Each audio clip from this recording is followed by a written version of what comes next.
Olá, eu sou o Francisco Carlos da Silva, advogado criminalista e especialista em tribunal do júri.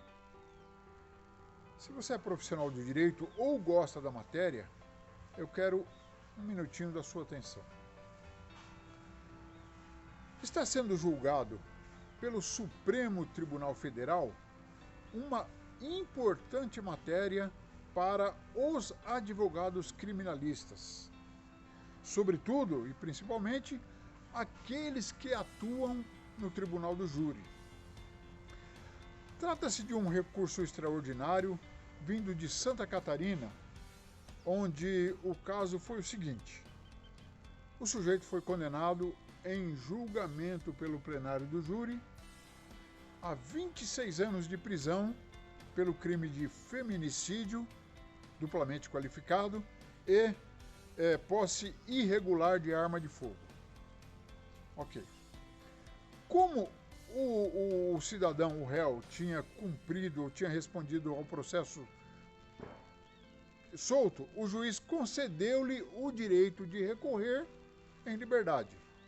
Mas o MP recorreu dessa medida, alegando que o início da execução da pena é possível em respeito ao princípio da soberania dos vereditos do júri. O Superior Tribunal de Justiça entendeu que seria ilegal a prisão decretada apenas com base na condenação pelo júri, ou seja, sem elemento para justificar a prisão cautelar e sem a confirmação da condenação por colegiado ou o esgotamento das possibilidades de recursos. Então, este RE vai decidir se é constitucional e se deverá o sujeito condenado, após julgamento pelo plenário do júri, portanto, em primeira instância, começar imediatamente a cumprir pena. O julgamento já está em curso. Começou no início desse mês e está sendo virtual. Porém, ele foi adiado pelo pedido de vista do ministro Lewandowski, mas já tinham votado 3 ministros. O Luiz Roberto Barroso, o relator, votou favorável à imediata execução da pena após o julgamento do júri. O Dias Toffoli acompanhou o relator e o ministro Gilmar Mendes divergiu. Então, com este placar de 2-1, o julgamento se acha sobrestado. Pelo pedido de vista lá do Lewandowski, né? Aí então, aponto aqui alguns problemas para colocar em alerta os advogados que fazem criminal. Primeiro, a forma com que se está tratando uma importantíssima matéria que coloca em jogo o direito da liberdade do... A questão está sendo definida por meio de plenário virtual, ou seja, completamente eletrônico.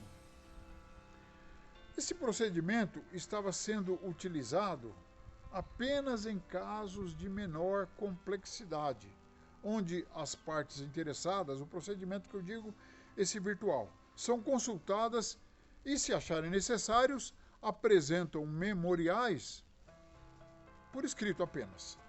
Portanto, não tem debates orais.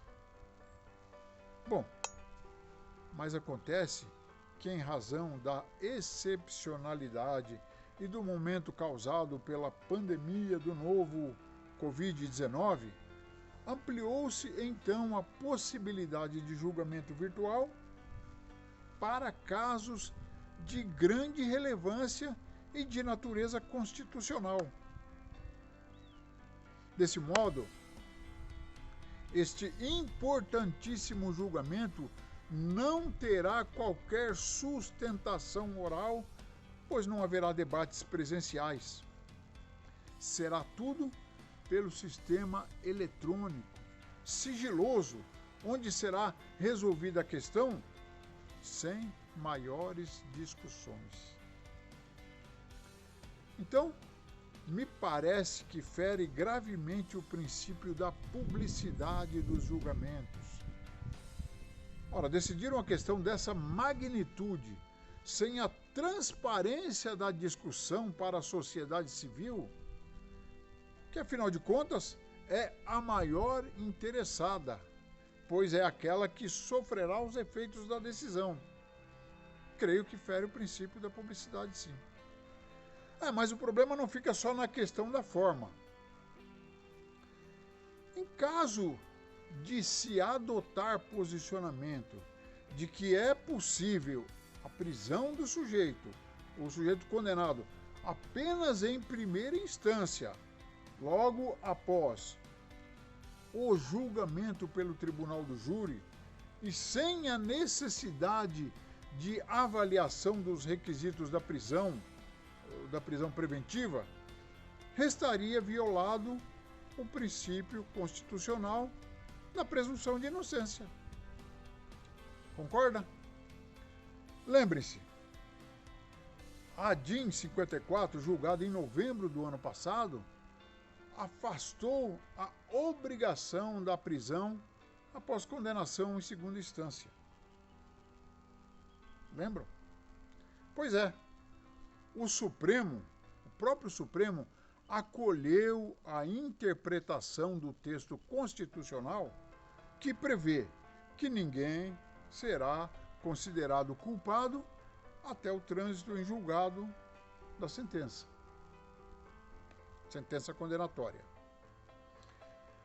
Deste modo, acolher prisão após condenação pelo júri, então vai no sentido contrário daquela decisão recém-exarada. Ora, a presunção de inocência, acolhida por aquela ADIM, não deverá suportar exceções de natureza nenhuma. Outra coisa, nós sabemos que nos casos de crime contra a vida, a decisão do mérito daquela causa é de jurisdição exclusiva do Conselho de Sentença. Isso é pacífico. Ora, mas isso não quer dizer que a decisão dos jurados é definitiva ou imutável. Para isso, tem os recursos aos tribunais, que em muitos casos resultou em anulação do julgamento, levando a ser feito um novo julgamento por outro conselho de sentença. Não é isso? E muitas vezes eles julgam de modo diverso, substituindo a decisão inicial da condenação por uma absolvição.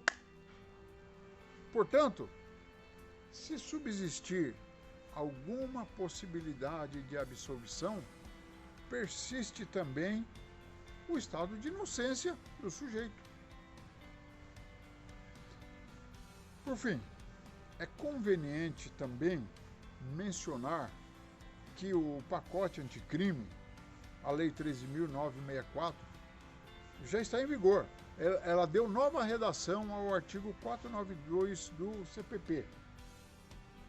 Passou então a prever, em casos de condenação pelo tribunal do júri, a pena igual ou superior a 15 anos, a obrigatoriedade do recolhimento do réu, independentemente da existência de circunstâncias que indiquem a urgência da prisão ou requisitos de cautelaridade. Bom, para terminar, seja pelo resultado deste RE em julgamento ou pela mudança ocorrida no artigo 492 do CPP, nós, os tribunos do júri, temos que nos dedicar mais ainda no aperfeiçoamento de nossa atuação, pois agora mais do que nunca, a liberdade dos nossos clientes estará em risco lá naquele plenário que nós estivermos fazendo naquele momento. É isso aí.